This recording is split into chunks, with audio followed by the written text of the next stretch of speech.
সাভারের আশুলিয়ার কাঠগড়া এলাকায় গার্মেন্টস বর্জ্য ও কালো দুর্গন্ধযুক্ত পানিতে পানিবন্দী হয়ে পড়েছে পুরো এলাকা।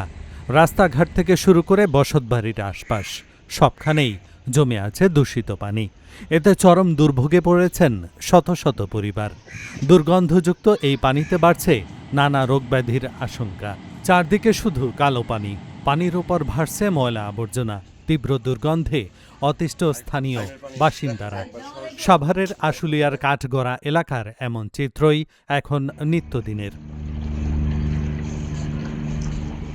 পানি নিষ্কাশনের পর্যাপ্ত ব্যবস্থা না থাকায় দীর্ঘদিন ধরে জমে আছে এই পানি।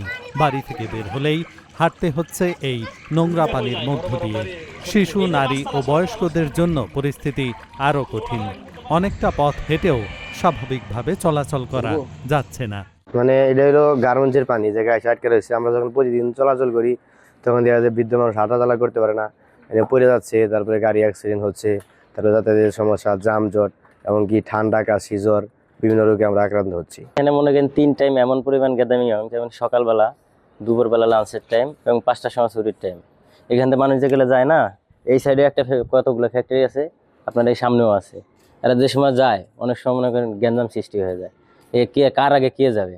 শুধু যদি মনে করেন আমাদের এই রাস্তাটা যদি ঠিক হয় তাহলে আমাদের যাতায়াত মানুষের সুবিধা হবে। এই পানিটা যখন মানুষের পায়ে লাগে তখন মানে চুলকায়, এক ধরনের চুলকানি হয়ে যায়, কারণ পানিটা হলো একটা বিষাক্ত পানি এবং ময়লা পানি, কেমিক্যালের পানি। ঠিক আছে, এটা একটু কোনো কাজ করে দিলে সরকার কাছ থেকে যদি অথবা কোনোভাবে একটু কাজ করে দেওয়া হয় তাহলে ভালো হয় আর কি। স্থানীয়দের অভিযোগ, কালো ও দুর্গন্ধযুক্ত এই পানির সংস্পর্শে এসে অনেকে চর্মরোগ সহ নানা স্বাস্থ্য ঝুঁকিতে পড়ছেন। যে পুরা রাস্তার উপরে পানি, যাইতে যাইতে লোকজনের অসুবিধা, অনেক সময় ভাঙ্গা চূড়া গাঁথা গুতার মধ্যে পড়ে যেমন লাগে, কাপড় চোপড় নষ্ট হয়, যাওয়া আসা কষ্ট। ড্রেনটা তো পানি নামার ড্রেন, এটা জাম হয়ে গেছে, এটা পানি পাস হইতেছে না। চতুর্দিকে আটকানো, ড্রেন জাম হয়ে গেছে, পানি যাইতেছে না।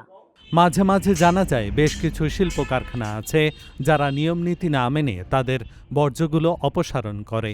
নির্দিষ্ট কোনো অভিযোগ পেলে ব্যবস্থা নেওয়া হবে বললেন এই কর্মকর্তা।